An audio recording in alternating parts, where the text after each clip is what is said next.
Your task will not be an easy one. Your enemy is well-trained, well-equipped, and battle-hardened. There is not a liberal America and a conservative America. There is the United States of America. Good night and good luck. Hey everybody, it's Rick Wilson. Welcome back to Lincoln Squares, the elephant in the room. It's been a hard week for a lot of people who have had some experience with the White House. Whether you worked there for 6 weeks or a year or a month or as an intern or as a staffer, whether you've visited there as a tourist or a guest, it's a building that wraps up something about our country in the most profound and fundamental kind of way. It's a building that had become a symbol. It is a building that has wrapped itself around our history and our memory and the story we tell ourselves as Americans. And the elephant in the room this week is that the destruction is the point.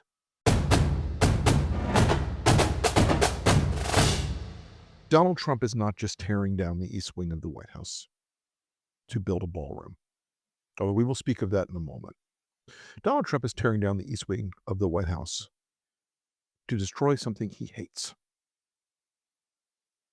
He hates the idea that there was a part of the White House, the East Wing, this ceremonial space where the First Lady's office was until a few days ago, where diplomats were received, where astronauts, where athletes, where scholars, where people from every walk of life in this great country of ours came there, not to adore a president, not to bend the knee to a potentate, not to bring offerings like a tech bro handing Donald Trump a gold disc. People came there to be honored by the president, by the White House, by the First Lady. They did not go there as pilgrims, as supplicants. They went there as people who should be uplifted, people who should be seen as great Americans, people who should be seen as examples to young people, examples to the country, examples to everyone. Sometimes it was Gold Star moms, where the president or the First Lady would greet the families who had lost someone in combat. Sometimes it's girls' sports team. Sometimes it's an astronaut. Sometimes it's a scientist. Sometimes it's a doctor. Donald Trump doesn't want that. In fact, he loathes that because he truly hates this country. He truly does. He thinks it is beneath him. It's why he treats it with such contempt. And yes, this is an act of willful, contemptuous destruction. It is an ugly act. It is an act meant to trigger in you a sense of loss, a sense of pain, a sense of regret, and a sense of helplessness. And unfortunately, in Washington, we are largely powerless to stop this. I've talked to legal folks. There's no real grounds for an individual suit or a restraining order or an injunction or anything like that. The president has a lot of power concerning the White House. Now, of course, he's violating all the rules and all the procedures and all that. But set those things aside. You're not going to win that argument. But you should know why he does these things. He does this to cause you to feel despair. Why did he tear up the Rose Garden? This is the historic White House Rose Garden. For decades, presidents have used it as a stage for outdoor ceremonies and events. Recently, it has turned from this into this. Welcome to the Rose Garden Club.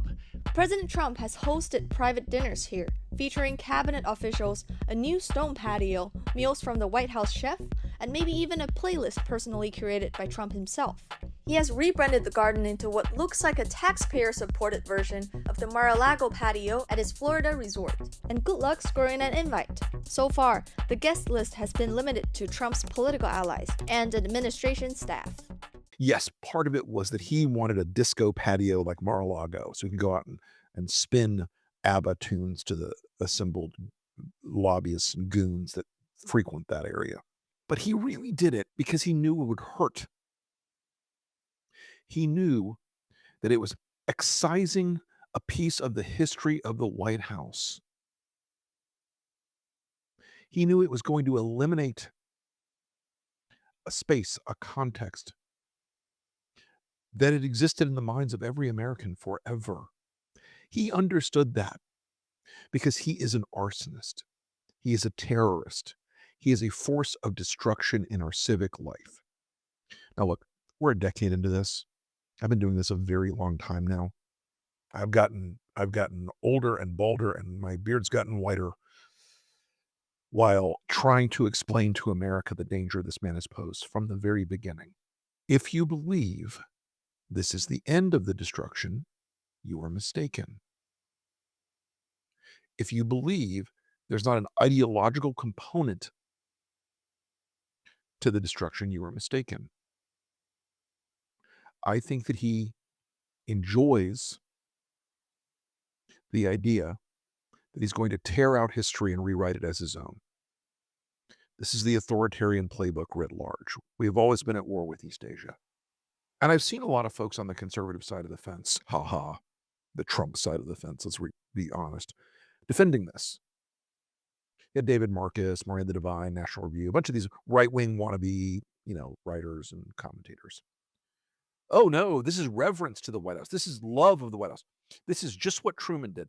Let me be very clear about what Truman did, because there is a big lie embedded in all these things. Oh, Truman gutted the White House. Truman rebuilt the White House because it was literally collapsing. And they did have to gut the interior of the White House and rebuild the framing of the White House because the building was falling down on itself. Related to a president who was not only a good president, but also had a good sense of humor and good common sense. Grandpa was an accomplished classical pianist. When you are Harry Truman's grandson, you take piano lessons. And it was during one of these sessions that my mother told me the story of her piano in the White House. The leg of that piano punched through the floor of her sitting room into the family dining room below. And that's the first I heard of the condition that the White House was in 1945.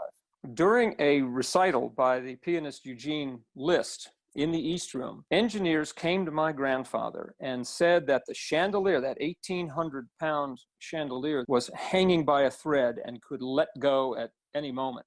Presidents didn't take care of the White House as they should have, probably. Here they are rebuilding the White House. My grandfather would not let them touch the stone exterior because the White House is a symbol of this country, a symbol of our democracy. Outside space was very important to them, which is why my grandfather built the Truman balcony out of funds he had saved, his White House budget. They enjoyed it, and so have presidential families ever since. And that was a metaphor I don't think anybody needed to see in this world of the American White House collapsing on itself. So what Truman did was to restore its structural integrity. This is a beautiful federal building. It was so gorgeous in its restraint that it's almost quintessentially American. This is not a European palace. It was balanced. It was reserved. Inside, there was always an energy. Every time I've been in the White House for work and receptions and stuff like that, there was always this sense, and I never worked in the building. I worked transition in LEOB for a while, whatever. But we all called ourselves White House staffers, trust me on this. And then I went to the Pentagon, which was another experience we'll talk about another day. Best job of my life. There was always a sense in that building. And I think this applied to President Bush when I worked for the elder Bush. And I think it applied to Bill Clinton, regardless of his personal foibles, blah, blah, blah. And I know it applied to W. And I know it applied to the Obamas. And I know it applied to the Bidens. They looked at the people's house. And the people that worked for them looked at the people's house. And understood they were just stewards. They understood they were just caretakers of the people's house. They did not seek to mark it with their own stamp. They left behind two things: a portrait and a note. The note was always advice to the next president. The portrait was always the tradition. Obviously, the Trump dedication to trolling and cruelty and basically being the shit tier humans that they are. Joe Biden's picture has been replaced with a picture of the auto pen because why not? It's juvenile. It's lame. It's pathetic. But it is what it is. None of those presidents ever sought to stamp their name in a permanent way on the White House. It was balanced. The buildings were literally balanced. There was a visual picture. One of Trump's arguments for building this ballroom is he wants to have a ballroom with more people. Okay. The state dining room in the White House is not a gigantic space, but that was part of the beauty of it. That was part of the glory of it. It was intimate. It felt connected. It was a space where, with 150 other people or so, I'm not sure what the capacity was, where you knew the president was right over there, where you were seated with somebody who the White House social office had decided would be a great conversation, where that intimate space wasn't just because you were powerful, it's because you had something to bring to that moment. Trump hates all these things. He hates the idea that there can be any attention other than on him. He has turned the White House already into a Timu whorehouse. Glitter bukkake, Liberace, Saddam, whatever you want to call the style. It does not actually represent a style, by the way.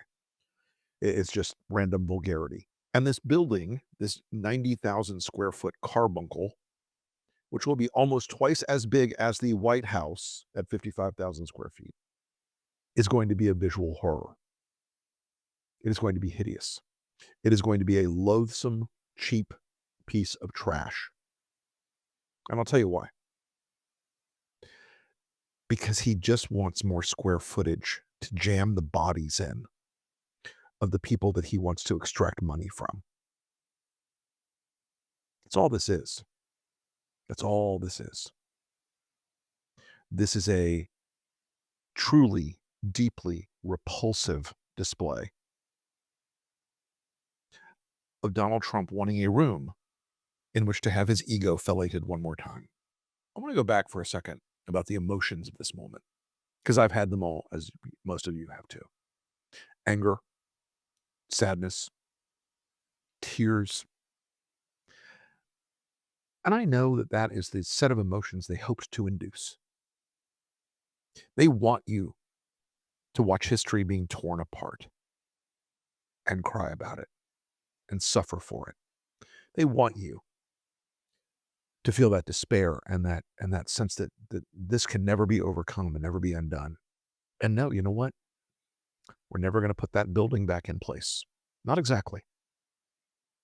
That material from the 1902 initial build and the 1940s rebuild, we're never going to have that again. That plaster, that lath, those bricks, those stones, none of that's coming back.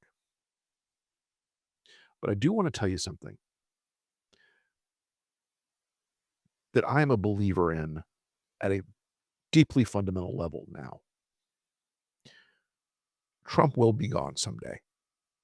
He will die someday. Nature is undefeated. The actuarial tables have a 100% success rate. I don't know when a Democrat's going to be back in the White House. It ain't going to be forever. Could be 28. Could be 32. We'll see. But I'm going to tell you one thing, folks. And I want you to think about this, because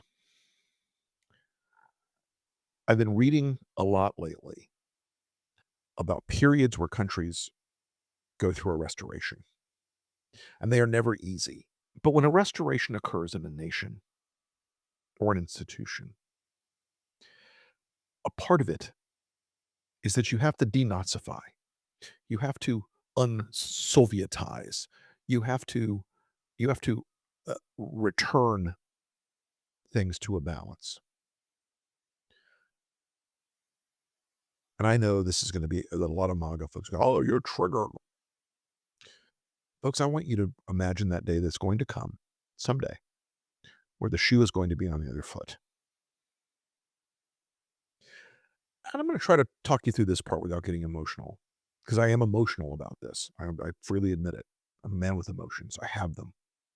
Not just scorn and anger, but deeper emotions about a house, a building. You think that's weird, but it's not. What you're feeling is right. You're feeling something as an American that you're angry because this happened. But there will come a day when they are gone. And this has to go far, far beyond just what I'm going to describe to you now. It has to go into the most fundamental ways we govern this country. It has to be accompanied by changes in law and statute, and possibly even the Constitution,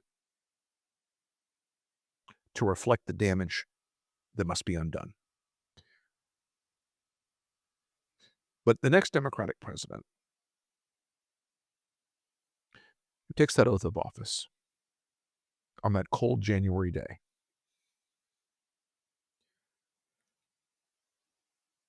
I want to hear the sound of the bulldozers that afternoon.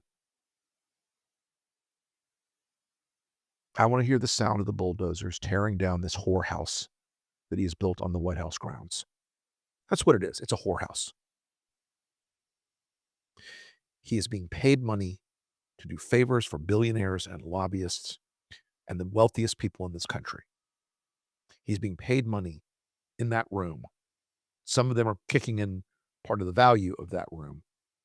They're being transactional, including your friends at Apple and Google and Meta and OpenAI. But they're not to blame for what they're doing. It's explicable why they're doing it. They want to keep making money without regulation. They want to keep making money without accountability. They want to keep making money no matter how much the machine they built has hurt this country. So they're going to pay him. But that symbol of this ballroom, this cheapening of the American history, this cheapening of our nation, this cheapening of the people's house, I will tell you right now, it must be torn to the ground. It must be razed to the ground, and every stick of it, every piece of metal and marble and stone that goes into it must be taken and sunk into the ocean so that it can never become like Bin Laden was, so it can never become a symbol for the MAGAs. And in a smaller place, the Rose Garden must be restored. That patio, I'll drive the damn earth mover day one. Let me know. I can drive an earth mover. I can drive a skid steer. I'm good. I can run a jackhammer pretty fucking well.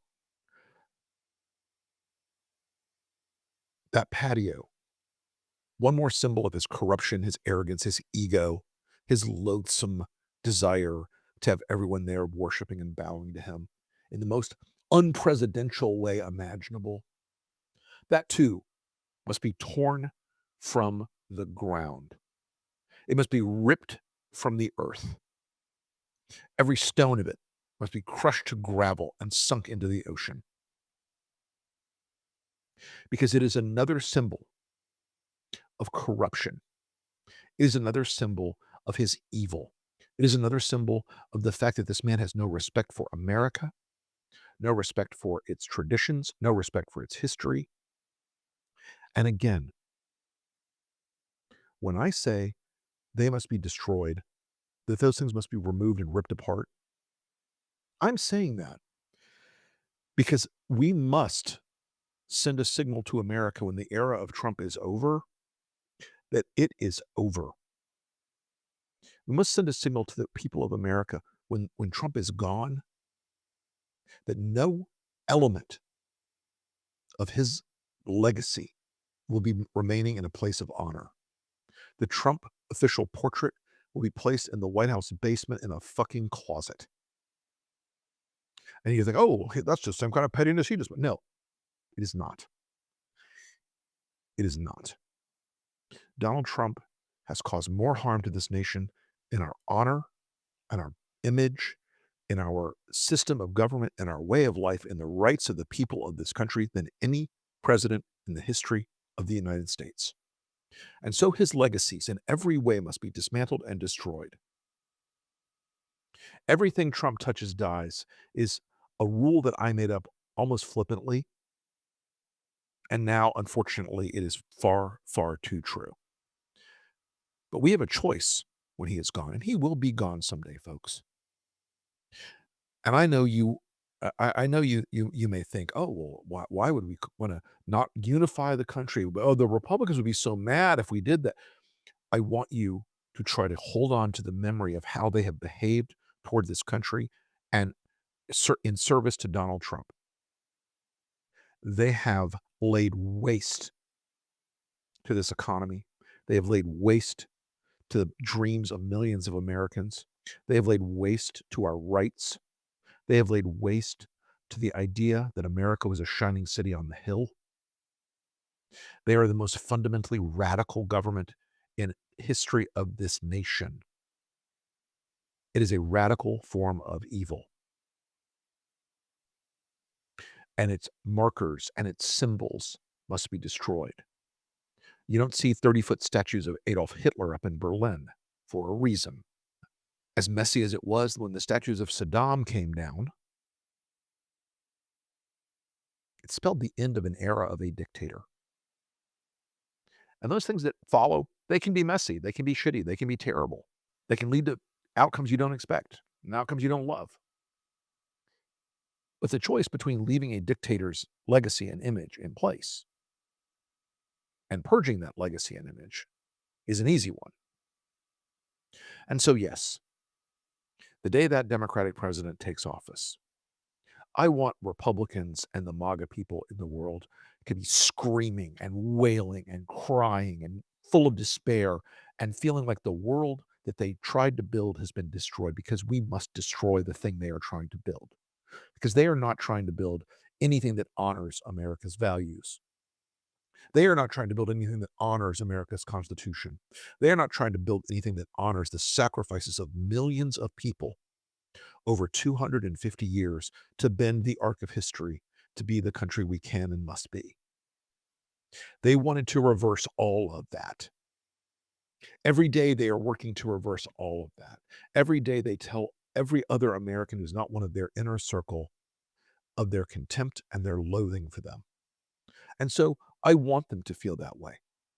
I want them to feel that way when the Rose Garden patio, the disco patio, is stripped up and replaced. I want them to feel that way when the hideous carbuncle, this gigantic architectural nightmare tumor, is excised from the side of the White House. And every scrap of it is sunk into the sea. I want them to feel that way when skilled men and women come together to rebuild the East Wing of the White House. We can't recapture it. We can't rebuild it from what it is. That material is gone. That space is gone. But we can rebuild it to honor the style, the scope, the scale, and the purpose. Most importantly, the purpose of the East Wing.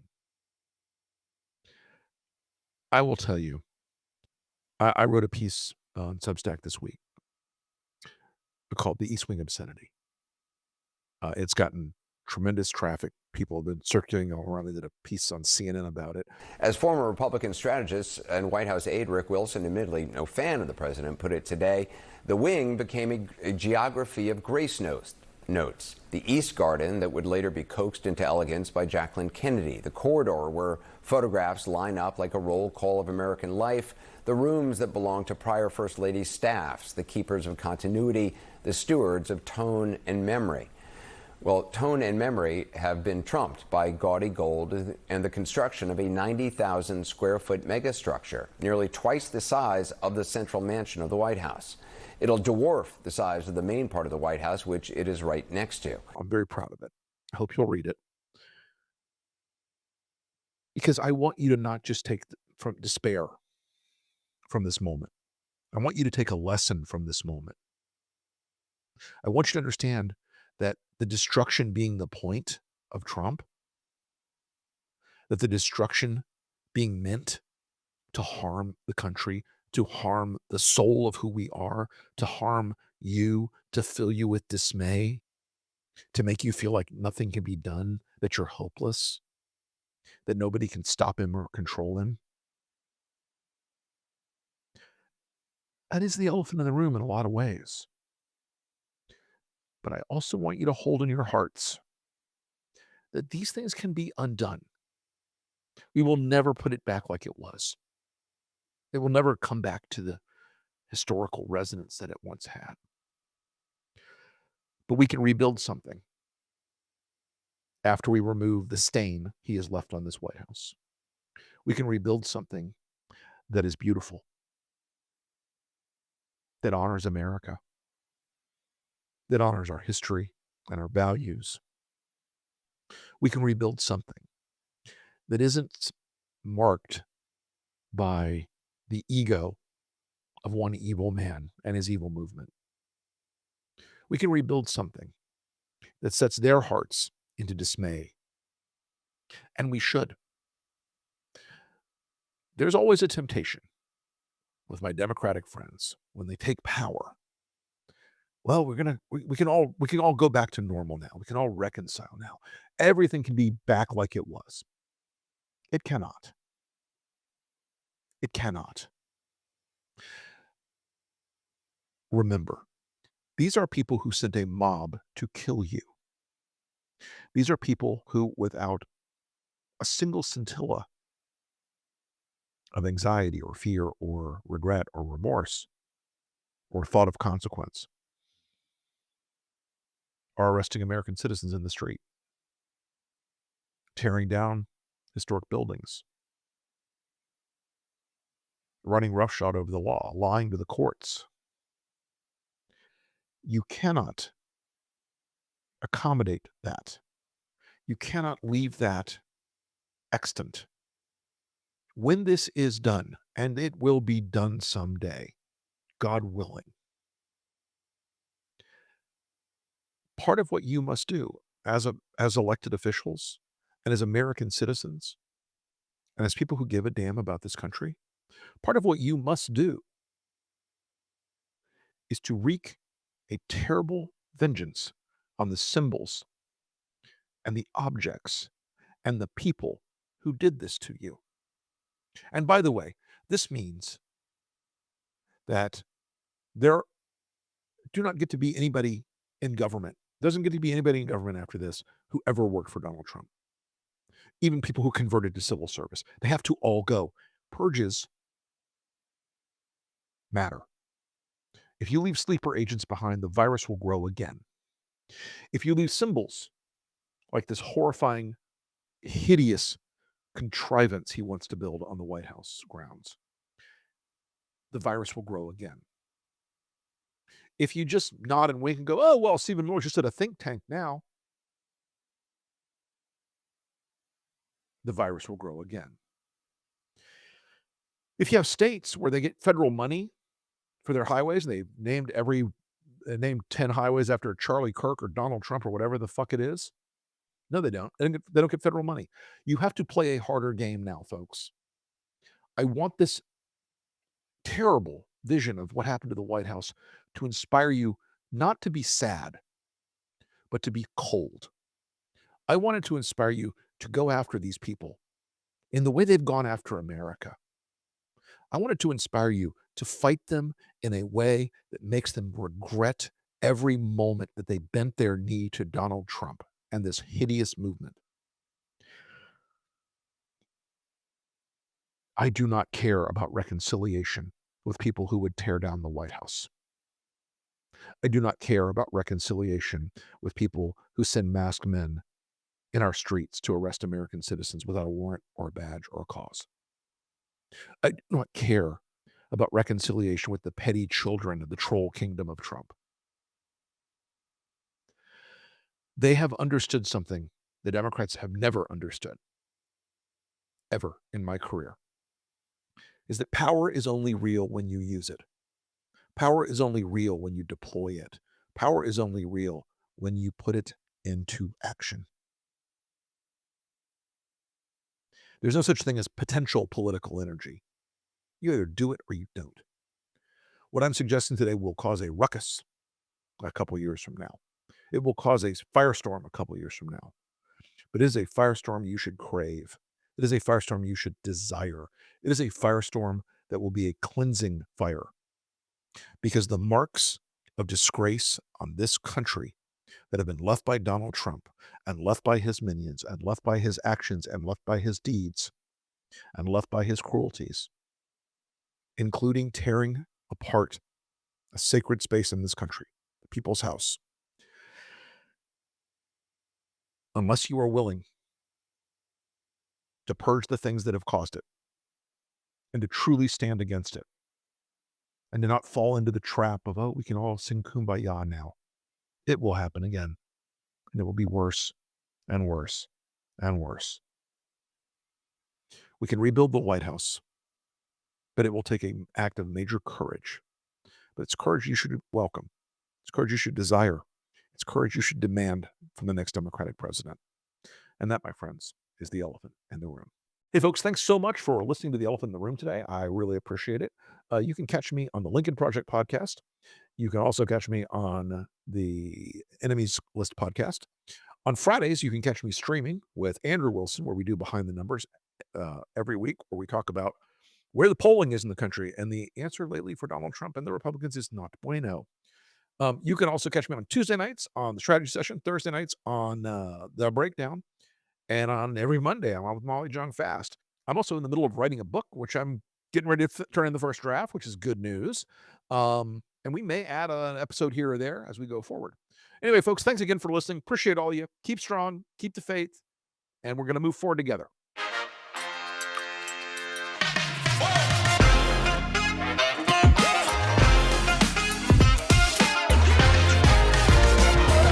Good night and good luck.